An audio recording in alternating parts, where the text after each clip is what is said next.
All right, hello sports fans. It's July 16th, 2024. Welcome to Cleats by Dre. I'm Dre. Let's talk some sports. Before we get into today's topic, I just want to say continued thank you for listening so far. It just started this journey. It's been a lot of fun for me. Please continue to rate and review, but also share around, right? If you're hearing something you like, share it to someone else. Let's grow this thing. Okay, today's topic, I'm going to talk about soccer here in the United States. I know this is a veer from the usual topics I've been talking about, but I think there's a big enough moment really coming in 2026 with the U.S. and Canada and Mexico hosting the World Cup that I think it's important to start getting this into the conversation. And especially, coming off a weekend, and it was a wild weekend in this country. There was actual political violence in this country, continued uncertainty as to the direction of leadership in our country. I'm actually going to talk about chaos at a sports event and a void of leadership governing the sport of soccer in our country. That's my lane, and that's where I'm going to go, as crazy as some other things might be that are going on. But what I saw Sunday night at the Copa America final in Miami was really scary enough that it really struck me. And I'll get into it a little bit more, but the sights of, the people rushing the gate and scared children, scared mothers and parents, some things I missed there and it needs to be reviewed. And I think it sums up to me this theme of sub-acceptable leadership from the U.S. Soccer Federation and adjacent bodies, whether it's CONCACAF or, which oversees North American soccer, or CONMEBOL, which oversees South American soccer, and this sub-acceptable leadership as we approach a really critical moment in global soccer and soccer in this country. So first I'll take you through a brief look at my history with soccer and why I care. Then we'll look through a few things that came along my timeline in terms of the last few years and how I haven't loved how soccer's been run in this country. And lastly, we'll look at the Copa and what happened Sunday night and the embarrassment that it was. So first, my history with soccer. I grew up in the 90s. I grew up playing soccer. My parents had me playing soccer from when I was 5 or 6 years old. So it's what I knew, and I think the youth movement really happened around that time too. I remember specifically going to the World Cup in 1994. My dad took me to the Meadowlands. We saw Saudi Arabia versus Morocco. It wasn't the finest of powers. It wasn't the finest played match, but it was exciting. The chants in the stands, really of USA, USA. They weren't even playing. Mexico, Mexico. It was really cool to be a part of, and besides just going to that game, I was 10 years old. I was really caught up in the whole event. I remember we bought a soccer ball that had every single flag of the countries that were in the World Cup on one panel of the soccer ball, and I would play with it inside the house, outside the house. I'd pretend like I was one of the teams playing another team. And it really did, and I think not just for me, for others too, it really grew the sport here. The MLS, Major League Soccer, was stood up. And it really meant something to have the World Cup here, have the world's eyes. And traditionally, we haven't been a really strong soccer country. We're still not. I grew to start playing more and more, playing travel soccer, playing competitively. I played in high school. I'll toot my horn. I made all county. I was good. I would love to fantasize. Hey, what World Cup was I going to play in? Right? I did the math. Right? Maybe 22 when I was 22. Maybe 2006. Maybe 2010. I do that kind of math. And it's funny. My love of soccer. It was always just the World Cups.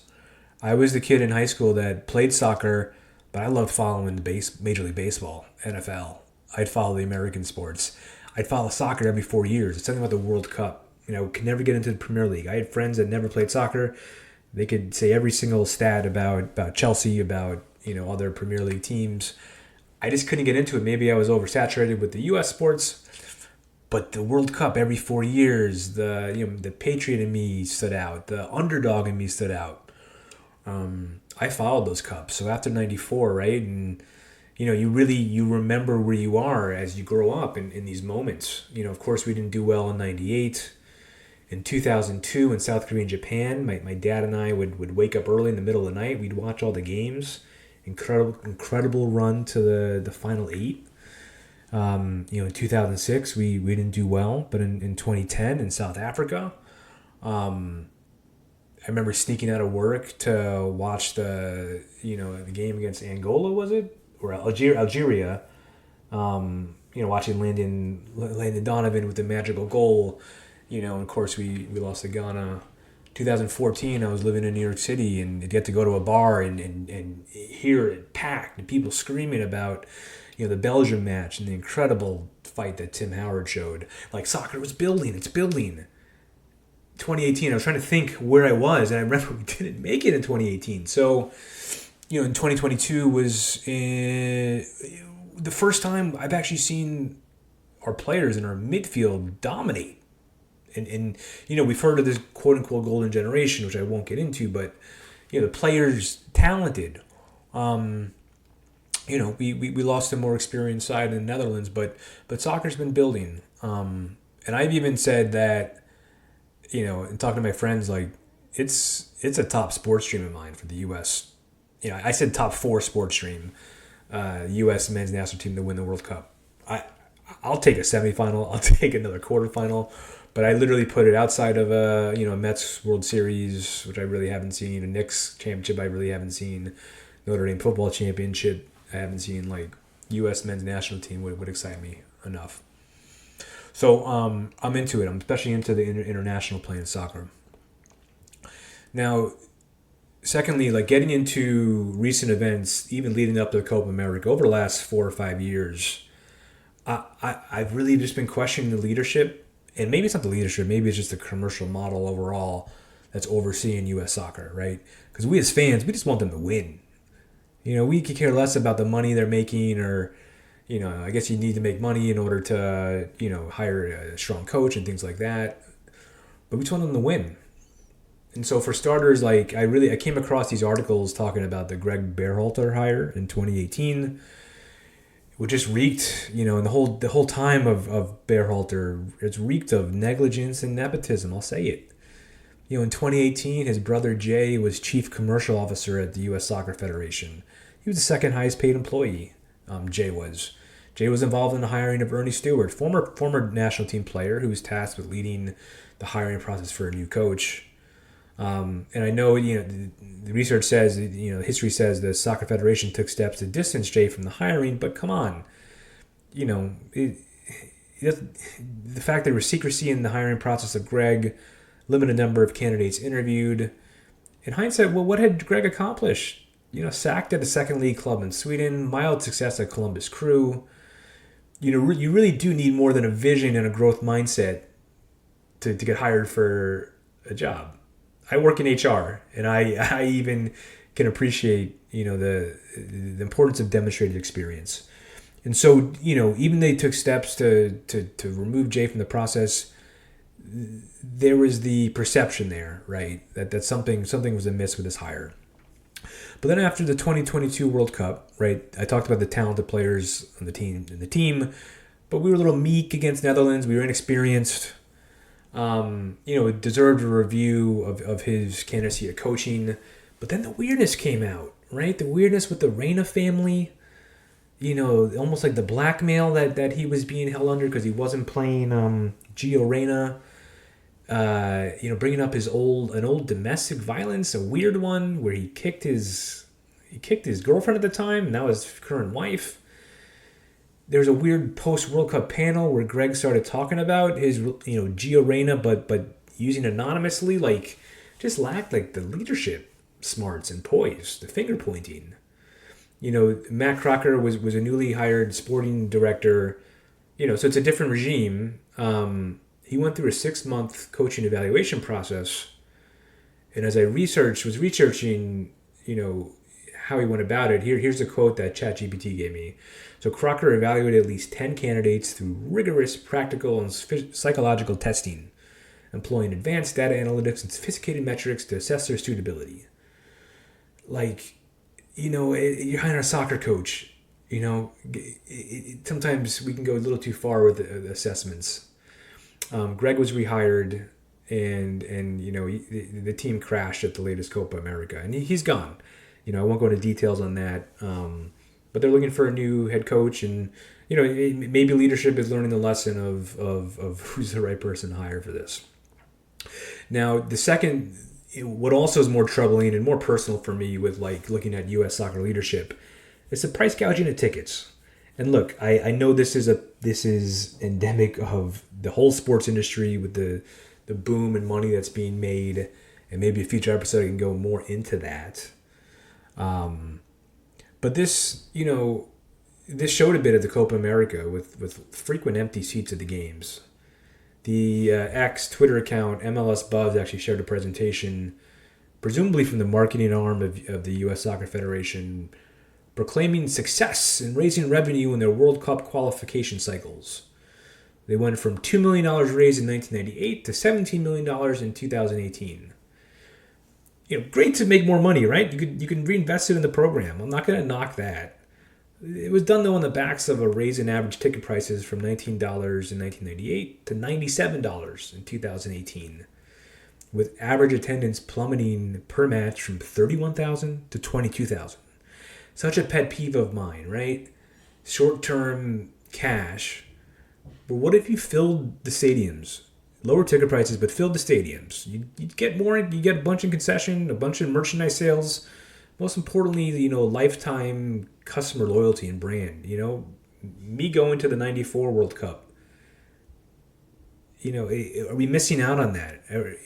Why don't we just keep building the sport? So that's a pet peeve of mine. Not just only a U.S. soccer problem, but I can't stand that trend of leadership. So now, right, we've talked about my history of soccer. We've talked about recent events leading up to my ability to doubt U.S. soccer leadership. Let's jump into the Copa America, right? For those that don't know, it is really ran, in between the World Cups. It's regional. So really, Copa America is a South American tournament. But, in order to gain interest and to have enough teams, teams like the U.S., Canada, and Mexico, some others are invited. So Copa America was held in the U.S. This last time around. And the final, before we get to the final, over the last month or so, you've heard some issues come up. And it's viewed for these U.S. stadiums, largely NFL football stadiums, the chance for them to prepare for the World Cup in 2026, where the whole world will be watching. So there were complaints about the ability of the fields, like in Atlanta, the Mercedes-Benz Stadium, being able to be of high quality and natural grass. You can't have people complaining about the field quality. Like that's an immediate red flag for U.S. is not ready to be on the soccer stage. Then there was the violence in the semifinal in Charlotte, where you had Uruguay players going into the stands to fight Colombia fans because they were worried about their family safety. I saw the headline. I was like, this is Ron Artest. Anyone, NBA fans out there. So where was the security protocols? And, we have to keep fans safe above all else. Keep families safe above all else. And, geez, that was a precursor for the final, which, I'm sure you've seen some of the images and videos that came out. Basically, Colombia versus Argentina was an incredibly high-profile match, right? Huge rivalries from these countries for years, and it was for the final. So people flooded the entrance to the stadium in Miami, even if they didn't have tickets. And some of these scenes, I'll be honest, at times comical, but really ultimately horrifying. I say comical because there were videos of fans sneaking into the game through ventilation systems. Like, where are you going after you get in there? Talk about claustrophobia. Where are you going? But really, what's scary is it really got me is the clips of, parents as they were at the front of the lines being pushed against the gates while they weren't letting people in, people with tickets. They were giving up their kids to security guards, worried about getting stampeded. And once the gates crashed in, and luckily a huge stampede was avoided, but there was a little bit of trampling. Once the gates crashed in, these parents, I saw their faces looking around in horror. Where are my kids? Where are my kids? Are my kids safe?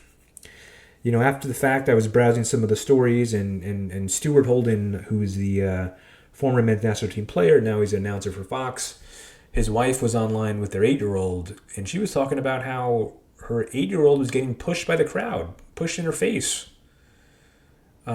She needed to befriend, two male strangers to form a circle around her kid to protect her as the crowds kept pushing in extreme heat for an hour at a time. I mean, the match itself was delayed by 80 minutes. Stories of people fainting, police, brutality on media members. It was a mess, regardless of the product on the field.